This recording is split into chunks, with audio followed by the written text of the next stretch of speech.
बिस्मिल्लाहिर्रहमानिर्रहीम। लाखों दरूदो सलाम आकाए दो जहां हज़रत मोहम्मद सल्लल्लाहु अलैहि वसल्लम पर, उनकी आल पर, उनकी औलाद पर।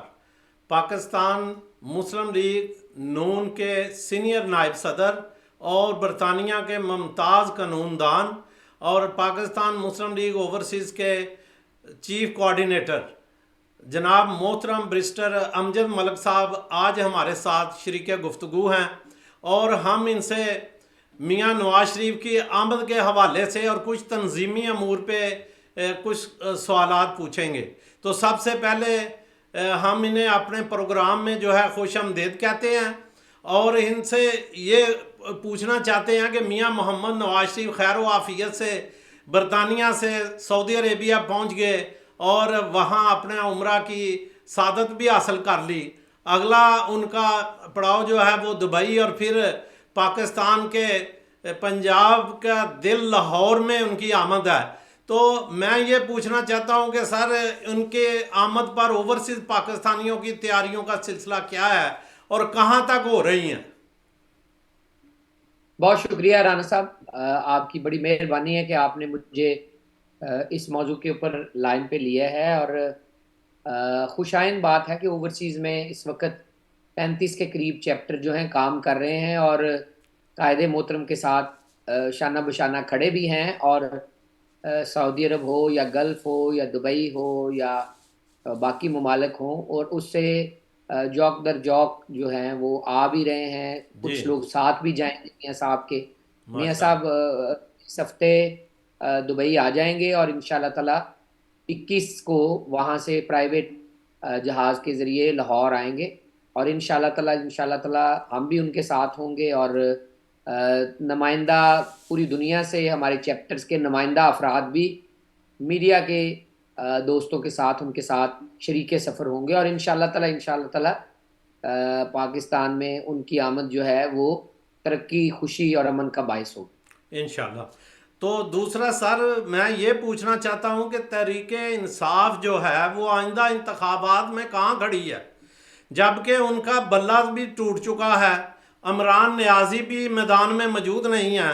तो क्या पाकिस्तान मुस्लिम लीग का मुकाबला जो है वो पीपल पार्टी से होगा? तीर चलेगा, अकाब उड़ेगा या शेर दाड़ेगा? जी देखिए, हम तो अपनी कारकर्दगी के ऊपर इलेक्शन लड़ेंगे। मुकाबले में जो भी होगा उसका मुकाबला करेंगे। हम तो ये कहेंगे हमारे मुकाबले में जितने भी हमारे मुखालफिन हैं, सियासी मुखालफिन हैं, उनको फ्री हैंड दें और वो आएँ, अपने जलसे करें, अपने कैंडिडेट खड़े करें और अदारे अपना किरदार अदा करें। और एक फ्री फेयर एंड मुनसफाना इलेक्शन हो और फेयर एंड स्क्वायर हम जीत के आएँ और तरक्की का सफ़र वहीं से शुरू करें जहाँ से सिलसिला सर टूटा टूटा था। था। अब आगे तरीके इंसाफ 9 मई के ऊपर क्या रद्द अमल रखती है कानूनी, ये उनका काम है। मैं उनके लिए तो नहीं नुमाइंदगी कर सकता यहाँ। पीपल्स पार्टी के साथ हमारी गाड़ी छनती है और साथ साथ चार्टर ऑफ डेमोक्रेसी भी है, तो हम गुड कॉप बैड कॉप उनके साथ चलते रहेंगे इंशाल्लाह ताला। लेकिन जैसे ही हुकूमत बनेगी हम उनके साथ दोस्ती का हाथ बढ़ाएंगे और मिल के जो है इस कानून साजी करेंगे। वो अगर हुकूमत में हुए तब भी, अपोजिशन में हुए तब भी।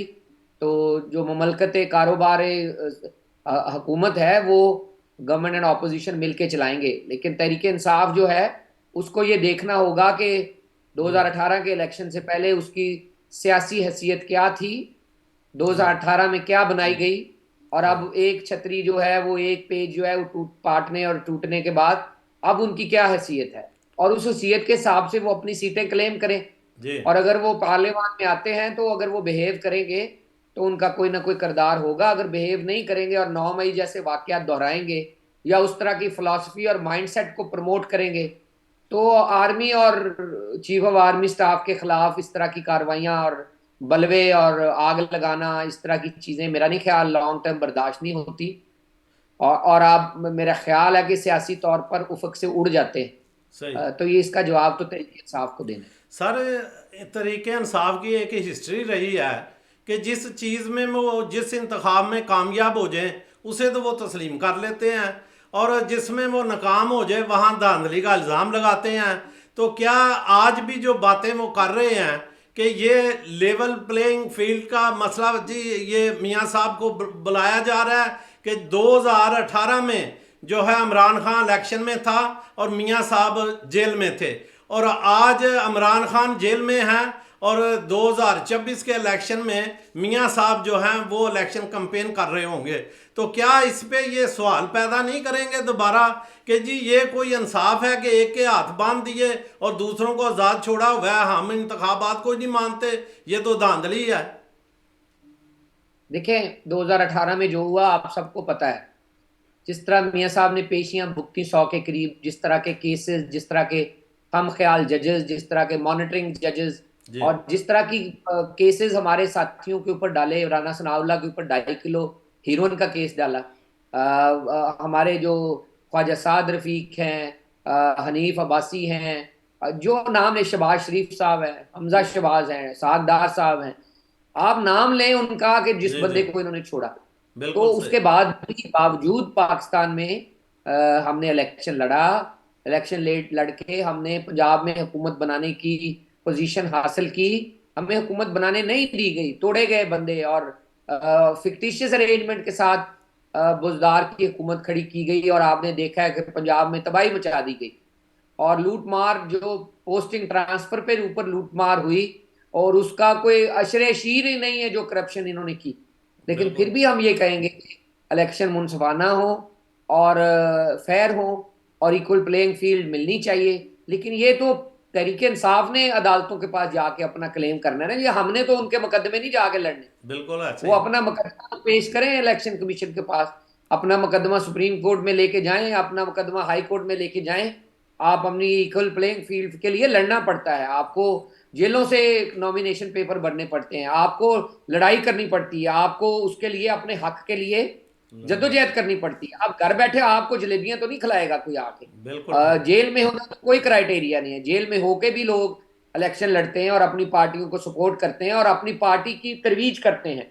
अब इमरान खान साहब को जेल में बैठ के पैगाम देने से तो नहीं रोका किसी को, जी जी, अपनी मजलिस आला से खत लिख के मैसेज देने से तो नहीं रोका। वो अपनी पार्टी चलाएं, अपनी पार्टी को हुक्म दें, अपनी पार्टी को इलेक्शन में भरपूर हिस्सा लेने का कहें, अपने कैंडिडेट खड़े करें। इमरान खान ने 372 सीटों के ऊपर जाके इलेक्शन तो नहीं लड़ना ना, तो ऐसे बंदे ही। तो उन्होंने अपने ही खड़े करने हैं, तो अपने बंदे तैयार करें, खड़े करें और हाँ वो जी। इलेक्शन लड़े। और अगर इमरान खान के मंत्रे में कोई पजीराई होगी तो वो मदाफित कर सकेंगे और नून लीग के खिलाफ अपना कोई काबिल कदर कारकर्दगी दिखा सकेंगे। अगर कारकर्दगी जी, पल्ले नहीं होगी तो आगे रिजल्ट भी उसी तरह का ही होगा। तो बंदे तो सारे सारे उन शाखों से उड़ चुके हैं। कोई एक वो पार्टी इस्तेकाम पाकिस्तान बन गई और कुछ लोग दूसरी पार्टियों में जा चुके। उम्मीदवार तो उनके पास है कोई नहीं, तो बंदे कौन से खड़े वो करेंगे, वो तो मुझे नज़र नहीं आता। लेकिन मियां नवाज शरीफ साहब 5 दिन के बाद पाकिस्तान पहुंच रहे हैं और वहां पहुंचते ही उनका फ़कीदुल मिसाल इस्तकबाल होना है। और तादाद इतनी होगी, हमारे 2 दिन पहले राना मशहूद साहब ने भी जो है वो गुफ्तगू कर रहे थे हमारे साथ प्रोग्राम में, और उससे पहले अली खान साहब थे KPK वाले, वो तो यही कह रहे थे कि अभी से जश्न का समय है। पूरे पाकिस्तान में ऐसे खुशियों की लहर एक दौड़ी हुई है मियां नवाज शरीफ के आने से कि मियां नवाज शरीफ आएंगे हमारे मसीहा बन के। तो क्या ये मियां साहब वहां पहुंच के क्या लाया अमल है इनका, और क्या इनका इलेक्शन के लिए अगला बयानिया होगा जिससे कि अवाम जो है वो पाकिस्तान को तो बचा लिया मियां शहबाज शरीफ साहब ने, लेकिन हमारी सियासत को धचका काफ़ी लगा, उसमें रियासत ज़रूर महफूज हो गई है। तो मियां साहब ऐसा कौन सा लाया अमल बताएंगे और कौन सा बयानिया देंगे कि अवाम जो है वो 2/3 अक्सरियत से मियां साहब को दोबारा लेके आए।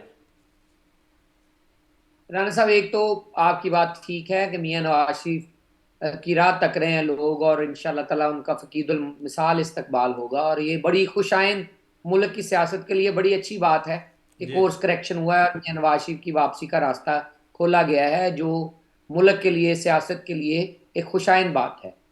दूसरी बात आपने कही कि किस चीज़ के ऊपर बेट करेंगे, तो मेरे ख्याल में सबसे बड़ी बात जो है वो इकॉनमी होगी कि जी इक़्तिसादियात का पहिया कैसे घुमाना है कि पाकिस्तान ये डिफॉल्ट और इस तरह के जो बखेड़े हैं उससे निकल सके। और दूसरा जो असल मसला होगा वो रिफॉर्म्स होगा। जी पाकिस्तान में ये तल्ले तल्ले, ये प्रोटोकॉल और ये गाड़ियां और ये घर, ये चलेगा नहीं लंबा। सो सही। इसको कैसे मैनेज करना है, ये बहुत बड़ा मसला होगा। तो प्रोटोकॉल का खात्मा, ये पर्क्स एंड प्रिविलेजेस सादगी में लेके आना और रिफॉर्म्स करना, यानी जी जी इस्लाहात, तमाम महकमों में इस्लाहात चाहिए। जी फौज जी में जी चाहिए, ब्यूरोक्रेसी में चाहिए, सियासत कैसे करनी है उसमें चाहिए, अदारों में चाहिए, फाइनेंस में चाहिए।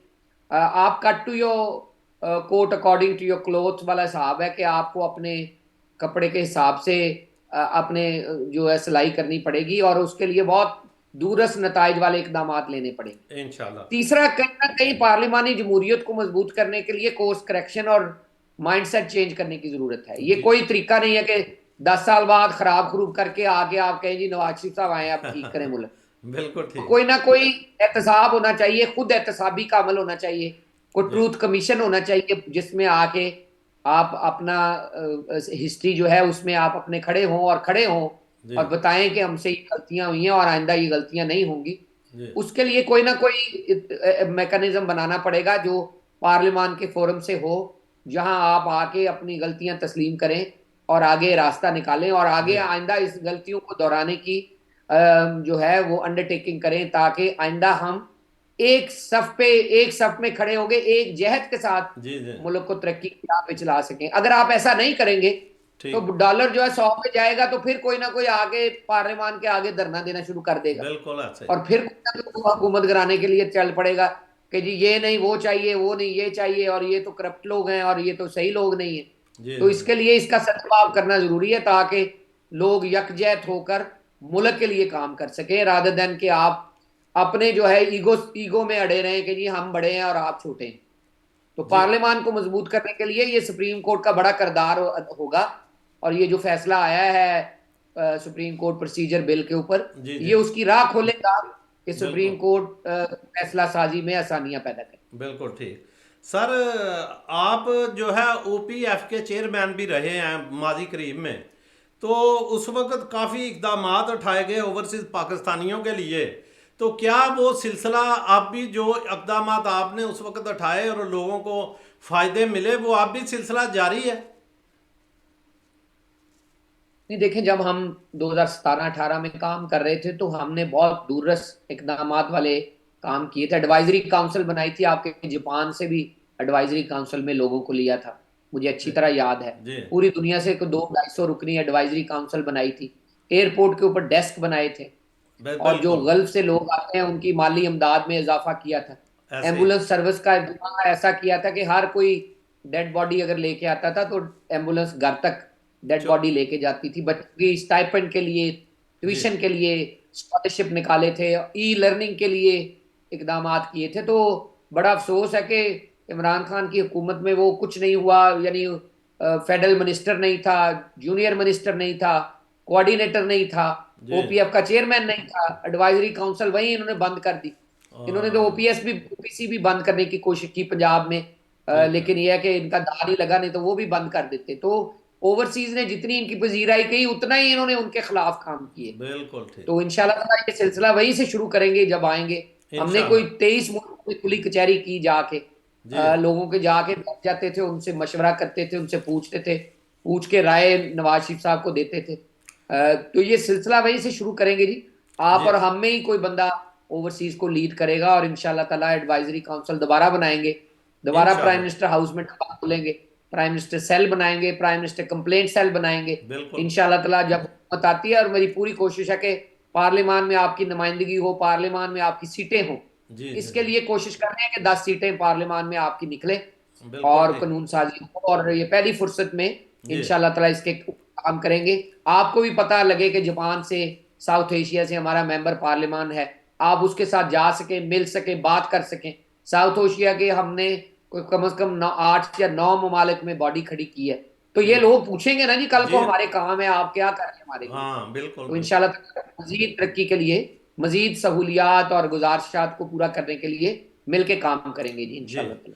तो जनाब मोहतरम बैरिस्टर अमजद मलिक साहब, हम आपसे ये भी पूछना चाहते हैं कि आपने इतनी अनथक मेहनत की पाकिस्तान मुस्लिम लीग ओवरसीज़ के लिए, और हमारे ओवरसीज़ के सदर जनाब मोहतरम इसाक डार साहब की भी आपके साथ जो है वो तावन रहा। इसके अलावा सेक्रेटरी जनरल चौधरी नूरुल हसन तनवीर साहब ने भी इसमें काफ़ी कोशिशें अपनी की हैं, लेकिन सबसे ज़्यादा जो काविशें और कोशिशें और मेहनत, अनथक मेहनत वो आपकी थी। और मैं ये पूछना चाहता हूँ कि ओवरसीज़ में जो इतने मनज़्ज़म और मुतहद किया पूरे मुल्कों में, कुछ ऐसे हमारे धड़ेबंदियाँ भी थी, आपने ऐसी हिकमत अमली अपनाई कि तमाम के तमाम लोगों को एडजस्ट कर लिया।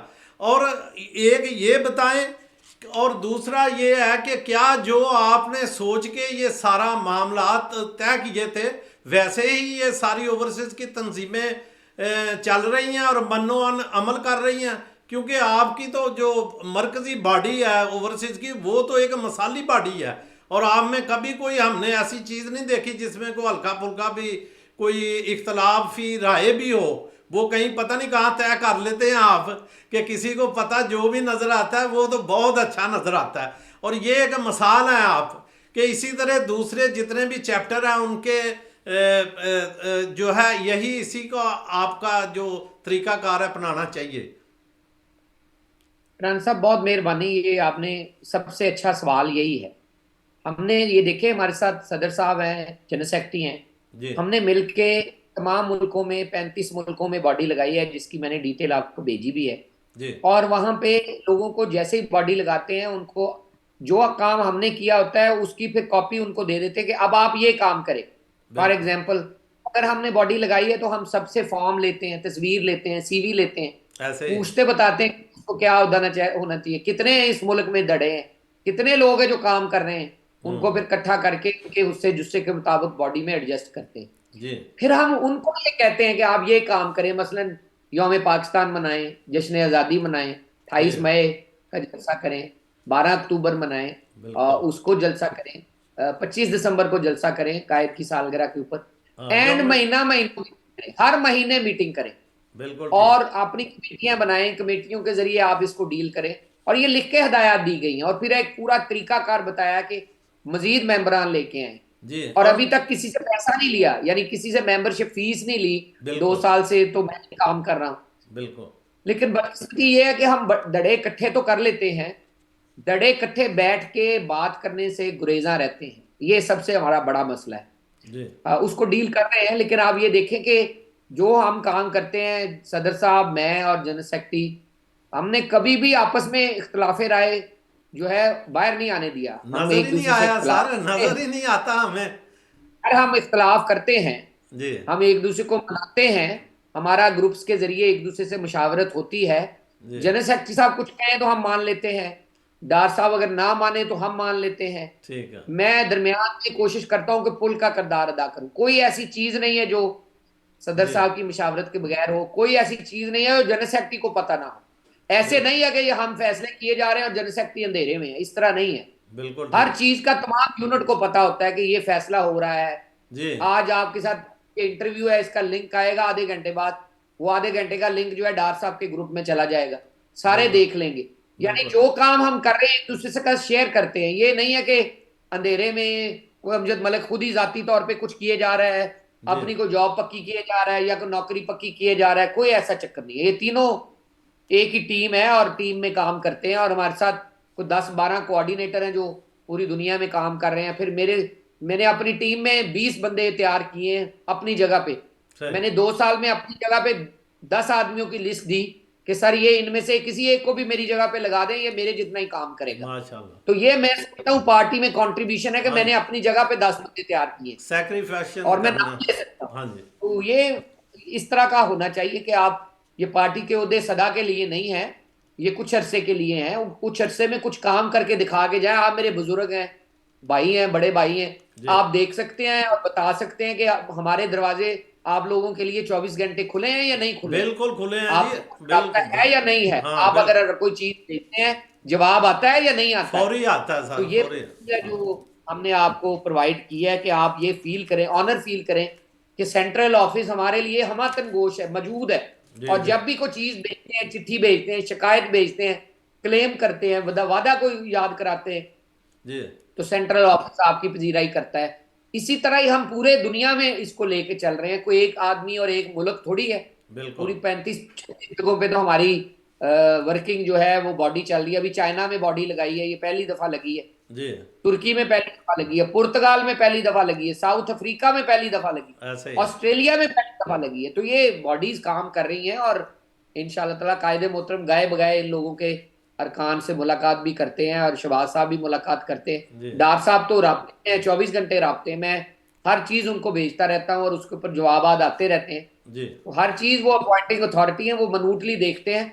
अपना नायब उन्होंने आज तक मुकर्रर ही नहीं किया। मैंने 2 साल बाद उनकी सही। पेशे खिदमत किया है, ये रिपोर्ट है जी मेरी और ये 10 आदमी है, अब आप ये ओहदा किसी और को दे दें ताकि शफल हो। सही। उन्होंने मुझे अपना नायब मुकर्रर किया और सीनियर नायब सदर लगाया, ये आज तक नहीं ओहदा दिया उन्होंने किसी को। बिल्कुल सही। तो ये बिल्कुल। बहुत बड़ी कामयाबी है और ये ईमानदारी से मुमकिन है। अगर मैं आप लोगों से पैसे लेके खा जाऊं और आप मुझे सर्विस ही करते रहें और आपको कुछ मिले ही ना इन रिटर्न, जी। तो मैं ज्यादा देर इस ओहदे पे कायम नहीं रह सकता। ये बिल्कुल। इतना आसान नहीं है, ये गालियां खाने वाला ओहदा है। चीफ कोऑर्डिनेटर इतना आसान काम नहीं होता। आप पूरी दुनिया को डील कर रहे होते हैं, जी। बहुत प्रेशर होता है, बहुत इन्फ्लक्स होता है पोस्ट का, इंफॉर्मेशन का, चीजों का, और आप हर चीज कर नहीं पाते एक दिन में। तो लेकिन यह है कि कोशिश कर रहे हैं कि आप लोगों के साथ दादरसी हो, आप लोगों की हमारे तक जी। रसाई हो, आपका पैगाम क़यादत तक पहुंचे। फिर हम एक तरह ट्रीट करते हैं जी। लोगों को। ये नहीं है आपके ग्रुप्स में है, आप जनरल सेक्रेटरी के ग्रुप में जी। जो चीज है उसमें डाल देते हैं, आप जो जवाब देते हैं हम नोट कर लेते हैं। बिल्कुल ठीक। गाली गलोच और लच्चरपन से परहेज करते हैं। हाँ जी। तहरीक इंसाफ की लोगों को मैं कभी किसी को नहीं कहा कि आप बिलो द बेल्ट किसी को गाली निकालें या जी। किसी का नेम एंड शेम करें या किसी का मुंह के ऊपर कोई जानवर की तस्वीर लगा के कोई मेमी करें या इस तरह, कभी नहीं कहा। बिल्कुल शुस्ता ऐसे ही। मेरी आप निकाल के देख लें पिछले 2 सालों की, मैंने क्रिटिसाइज किया है। मैंने हर आदमी को क्रिटिसाइज किया है जिसने पाकिस्तान को नुकसान पहुंचाया है। हाँ लेकिन आप मेरी ट्वीट कभी भी लच्चरपन या नहीं है। बाजारी लैंग्वेज, गालन गलोच नहीं देखेंगे। नहीं नहीं तो ये बिल्कुल। हम तो ये लेके चलते हैं और अपने मौकफ के ऊपर अड़े हुए हैं और उसको लेके तरवीज कर रहे हैं और इंशाल्लाह ताला इस तरह ही लेके चलेंगे, आगे करते इंशाल्लाह रहेंगे इंशाल्लाह इंशाल्लाह। ताला। जी। हम जनाब बैरिस्टर अमजद मलिक साहब का दिल की अथाह गहराइयों से शुक्रिया अदा करते हैं कि उनने अपनी गुनागू मसरूफियत के बावजूद हमें टाइम दिया और इस वक्त जहाँ जिस मुल्क से उनका तलक है वहाँ रात के जो है वो 1 के करीब 12:30 के करीब वक्त होगा। तो हम दिल की अथाह गहराइयों से फिर एक बार इनका शुक्रिया अदा करते हैं। Thank you very much sir. और नाजरीन, थैंक यू। आज हमारे साथ थे मलिक अमजद साहब, जो बैरिस्टर ही नहीं, बहुत बड़े बरतानिया का एक नाम है, कानूनदान है और पाकिस्तान मुस्लिम लीग का, जैसे उन्होंने बताया कि सीनियर नायब सदर की जिम्मेदारी स्पेशल उनको मियां नवाज शरीफ ने एतमाद करते हुए दी, उनका काम देखते हुए दी। तो उनका कहना है कि मुस्लिम लीग के तमाम चैप्टर जो हैं वो बेहतरीन कारकर्दगी कर रहे हैं और हम सब के साथ एक जैसा इक्वल राब्ते में हैं। किसी के साथ ये नहीं कि किसी के साथ ज़्यादा किया, किसी से कम किया। उनके नज़दीक सबसे पहले जो है वो पार्टी है, पार्टी के दस्तूर और कानून और ज़वाबित के मुताबिक लोगों को चलाना है। लचरपन या कोई बेहूदगी जो है वो पार्टी के किसी वर्कर को जो है वो ना उसके लिए माफ़ किया जाता है, ना उन्हें करने की इजाज़त है। क्योंकि मियां नवाज शरीफ तो थे ही जो है शराफत की सियासत उनका नारा था और वो शराफत का पैकर है। तो मियां नवाज शरीफ की जमात और तंजीम के लोग कैसे दूसरे लच्चर लोगों की तरह लच्चरपन का मजारा कर सकते हैं। इनके हर फर्द जो है वो चलता फिरता पाकिस्तान है और चमकता सितारा है। मुस्लिम लीग नून ने पाकिस्तान बनाया और मुस्लिम लीग नून के जो कायद मोहतरम है उन्हीं की क़यादत में पाकिस्तान को इस्तेहकाम मिला और उन्हीं की क़यादत में आने वाले वक्त में जो एशिया का टाइगर कहा जाता है वो हकीकत में टाइगर बनने जा रहा है। मियां नवाज शरीफ 21 तारीख को 5 दिन के बाद पाकिस्तान तशरीफ़ ला रहे हैं और उसी दिन पाकिस्तान में इनकलाब का आगाज़ हो जाएगा और इंशाअल्लाह ताला आने वाले इंतखाबात में 2/3 अक्सरियत से मियां नवाज शरीफ साहब कामयाब व कामरान होंगे और मुल्क के चौथी बार वज़ीर आज़म होंगे। तो आज इन्हीं अल्फाज से हम इजाज़त चाहेंगे। आप सबका बहुत बहुत शुक्रिया और हमारे अगर चैनल को आपको अच्छा लगे तो लाइक करें, शेयर करें और सब्सक्राइब करें। Thank you very much.